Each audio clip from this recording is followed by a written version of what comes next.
എത്ര നിഷ്കളങ്കമായ ഭാഷ്യമാണ് രാഹുൽ ഗാന്ധിക്കുള്ളത് എന്ന് ഞാൻ വിചാരിക്കാറുണ്ട്. ഒരുപാട് ആളുകൾ അദ്ദേഹത്തെ പല കാര്യങ്ങളിൽ പരിഹസിക്കാറുണ്ട്, കുറ്റം പറയാറുണ്ട്. അദ്ദേഹത്തിന് കോടികൾ മുടക്കി പണ്ട് ഹിറ്റ്ലർ ഒരു പ്രത്യേകതരം നുണവകുപ്പ് എന്ന് പറയുന്നൊരു വകുപ്പുണ്ടാക്കിയതുപോലെ ഈ രാജ്യത്ത് എല്ലാ തരത്തിലുമുള്ള ഈ പപ്പു കഥകളും അല്ലെങ്കിൽ ഒന്നിനും കൊള്ളാത്ത ആളാണെന്നുള്ള കഥകളുമൊക്കെ വ്യാപകമായി സംഘപരിവാർ പ്രൊഫൈലുകൾ പണ്ട് മുതലേ പ്രചരിപ്പിക്കുന്നതാണ്. അദ്ദേഹം വയനാട് മത്സരിക്കാൻ വന്ന് ഇവിടുത്തെ കോൺഗ്രസിൻ്റെ ഭാഗമായതോടുകൂടി സഖാക്കൾക്കുമുണ്ട് അത്തരം ചില സോക്കേടുകൾ. ഒരു മനുഷ്യനെ അതിൻ്റെ സ്വാഭാവികതയിൽ കാണുന്നതിനപ്പുറം അതിന് നേരെ ഘടകവിരുദ്ധമായി അദ്ദേഹത്തെ ഈ പറയുന്നത് പോലെ അപമാനിക്കുക, പലതുമൊക്കെ പറയുക. പക്ഷേ അതൊന്നും ഏൽക്കാതെ, അതിലൊന്നും പെടാതെ അയാൾ ഈ നിമിഷം വരെ അയാളായി തന്നെ നിൽക്കുന്നു എന്നുള്ളതാണ് അദ്ദേഹത്തിൻ്റെ പ്രത്യേകത. അദ്ദേഹം അവിവാഹിതനാണ്. യാത്ര നടത്തുമ്പോഴൊക്കെ ഒരുപാട് കഥകൾ പറയും.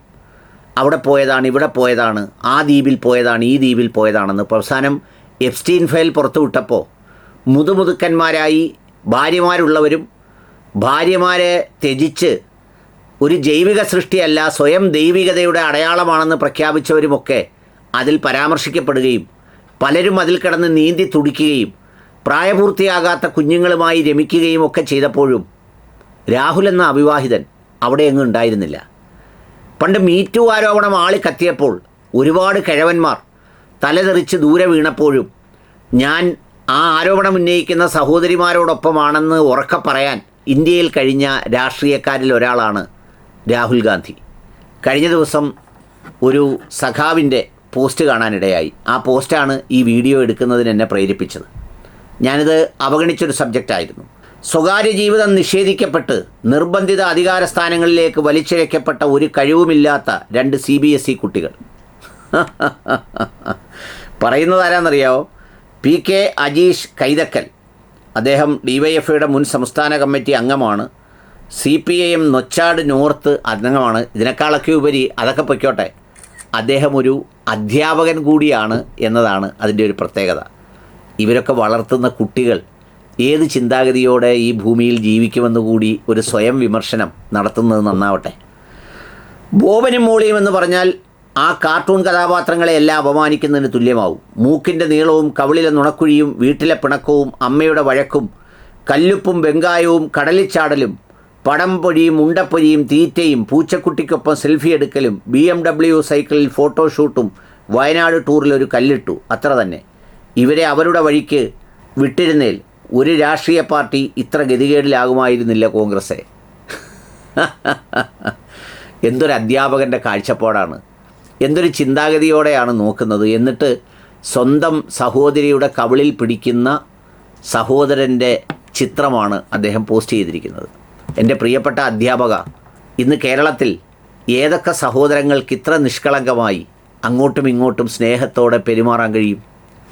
അധികാരസ്ഥാനവും സമ്പത്തും ഉണ്ടെങ്കിൽ എല്ലാ തരത്തിലുമുള്ള മത്സരങ്ങളോടെ പരസ്പരം മത്സരിച്ച് തമ്മിലടിച്ചുകൊണ്ടിരിക്കുന്ന കൂട്ടത്തിലുള്ള സഹോദരന്മാരെ ധീരരും ശൂരരുമൊക്കെ ആക്കി ഗേബി ഗണേഷ് കുമാർ സാറിനെയൊക്കെ വെച്ച് വാഴിക്കുകയും അവരുടെയൊക്കെ മഹത്വം പറയുകയും ചെയ്യല്ലേ രാഷ്ട്രീയ പ്രസ്ഥാനങ്ങൾ.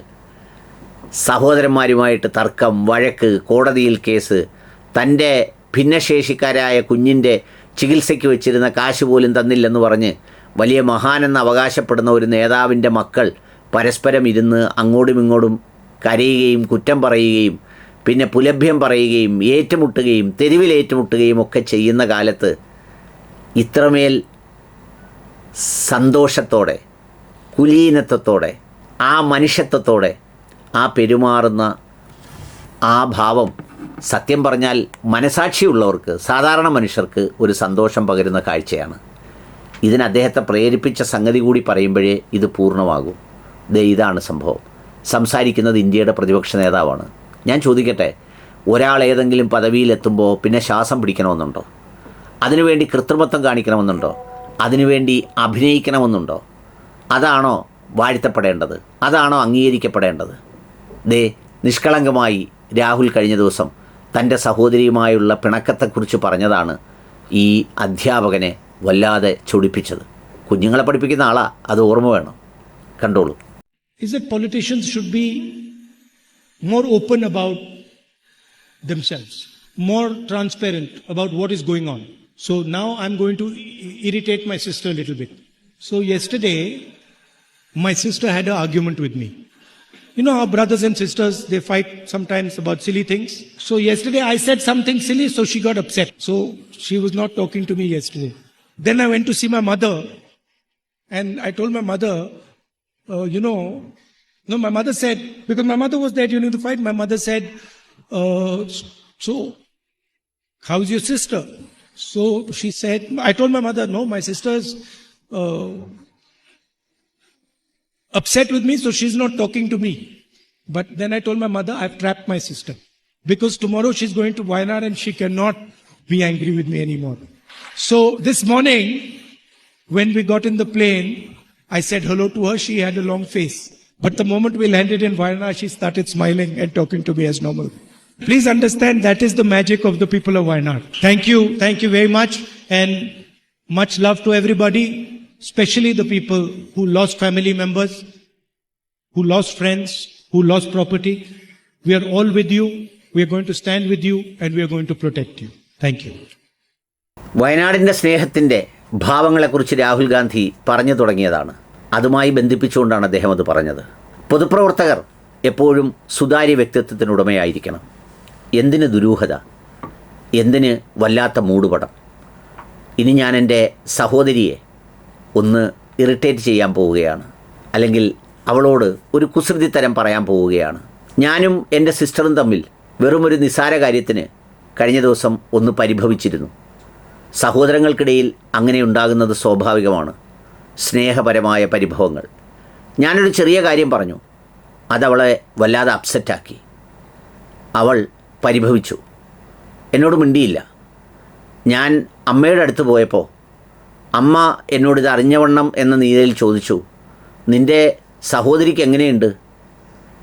ഞാൻ പറഞ്ഞു, ഇല്ല, അവൾ എന്നോട് മിണ്ടുന്നില്ല, പരിഭവിച്ചിരിക്കുകയാണ്. പക്ഷേ അവളെ ഞാൻ ഒരു കെണിയിൽപ്പെടുത്തിയിട്ടുണ്ട്. എന്ന് വെച്ചാൽ അവൾ പെട്ടുപോകുന്നൊരു സ്ഥിതിയുണ്ട്. അതെന്തെന്നറിയോ? വയനാട് യാത്രയുണ്ട്. അപ്പോൾ അവൾക്ക് എന്നോട് മിണ്ടാതിരിക്കാനാവില്ല. അടുത്ത ദിവസം രാവിലെ യാത്ര ചെയ്യാനായി ഹെലികോപ്റ്ററിൽ ഞങ്ങൾ ഒരുമിച്ചാണ് കയറിയത്. അവളോട് ഹലോ പറഞ്ഞപ്പോൾ ഒരു പരിഭവിച്ച മുഖമായിരുന്നു. പക്ഷേ പെരിയ വിമാനം പറന്നു തുടങ്ങിയതോടുകൂടി ഏറ്റവും സ്നേഹത്തോടെ അവൾ സംസാരിച്ചു തുടങ്ങി. ഞങ്ങൾക്കിടയിലെ പരിഭവം ഇല്ലാതെയായി. അതാണ് വയനാട്ടിലെ ജനങ്ങളുടെ മാജിക്. അവരെ കാണാനെത്തുമ്പോൾ എല്ലാ പരിഭവങ്ങളും ഇല്ലാതായിത്തീരും. ഉറ്റവരെയും ഉടയവരെയും സമ്പത്തുമൊക്കെ നഷ്ടപ്പെട്ട പ്രിയപ്പെട്ട വയനാടുകാരോടൊപ്പമാണ്, അവരോടൊപ്പമുണ്ട്. അവരെ സംരക്ഷിക്കാൻ ഞങ്ങളുണ്ട്. ഇതാണ് വയനാടിൻ്റെ സ്നേഹം എന്ന് പറഞ്ഞാണ് അദ്ദേഹം അവസാനിപ്പിച്ചത്. ഇതിൽ കാണേണ്ട കാര്യം, സാറേ അധ്യാപകനെ, ഇതിൽ കാണേണ്ട കാര്യം എന്തെന്നറിയോ? ഒരു മതിൽക്കെട്ടിനകത്ത് എല്ലാത്തിൻ്റെയും നടുവിൽ സ്വാതന്ത്ര്യമില്ലാതെ ജീവിച്ച ഒരു കുടുംബം, അമ്മുമ്മയെ നഷ്ടപ്പെട്ട കുടുംബം, ഏറ്റവും സ്നേഹനിധിയായ അച്ഛനെ നഷ്ടപ്പെട്ട കുടുംബം, മറ്റൊരു രാജ്യത്തുനിന്ന് ഇവിടെ വന്ന് താമസിക്കേണ്ടി വരുന്ന ഒരു മരുമകൾ അമ്മയായി മാറുന്ന ഒരവസ്ഥ. ആ സാഹചര്യത്തിൽ അവർക്കിരുവർക്കും പരസ്പരം വിശ്വസിക്കാൻ കഴിയുന്നതും കൂട്ടാകുന്നതും അവർക്കിടയിൽ മാത്രമാണ്. അവർക്കിടയിൽ അവർ സൃഷ്ടിച്ച സ്നേഹത്തിൻ്റെ ലോകമാണ് അവരെ ഇങ്ങനെ നിഷ്കളങ്കമായി ഇടപെടാനും അല്ലെങ്കിൽ ചിരിക്കാനും ചിരിപ്പിക്കാനും കളിക്കാനും ഒക്കെ പ്രേരിപ്പിക്കുന്നത്. അത് കാണുമ്പോൾ തോന്നേണ്ടത് നമ്മളോട് അസൂയയാണ്. എന്ത്, നമ്മളാകുന്ന ഒരുതരം ഈ ധാർഷ്ട്യ, കാപഢ്യ, ദൃഢ മൃഗഭാവങ്ങൾക്കപ്പുറത്ത് സ്വാഭാവിക മനുഷ്യരായി അവരങ്ങനെ നിൽക്കുകയാണ്. അവർക്കിടയിൽ പരിഭവങ്ങളുണ്ട്. എയർപോർട്ടുകളിൽ വെച്ച് കാണുമ്പോൾ അവർ സ്നേഹചുംബനങ്ങൾ നൽകാറുണ്ട്. അതൊക്കെ തീർത്താലും തീരാത്ത സ്നേഹത്തിൻ്റെ ഭാവമാണ്. അത് ഉള്ളിൽ വെറുപ്പില്ലാത്തവർക്കേ ഉണ്ടാവൂ, വിദ്വേഷമുണ്ടാവാത്തവർക്കേ ഉണ്ടാവൂ. രാഷ്ട്രീയത്തിൻ്റെ പേരിലായാലും ജാതിയുടെ പേരിലായാലും വേറെന്തിൻ്റെയെങ്കിലും പേരിൽ മറ്റൊരാളിനെ നികൃഷ്ടമായി വെറുക്കുന്നവർക്ക് അത്തരം ഭാവങ്ങൾ ഉണ്ടാവില്ല. അതുകൊണ്ട് അത് തിരിച്ചറിയാൻ നമ്മളിലെ കിങ് സിനിമയിൽ മമ്മൂട്ടി പറയുന്നത് പോലെ സെൻസ് ഉണ്ടാവണം, സെൻസിറ്റിവിറ്റി ഉണ്ടാവണം, സെൻസിബിലിറ്റി ഉണ്ടാവണം. മാത്രം പോരാ, മനുഷ്യനാകണം. വെറുതെ മുദ്രാവാക്യം വിളിച്ചാൽ പോരാ, മനുഷ്യനായി മാറണം.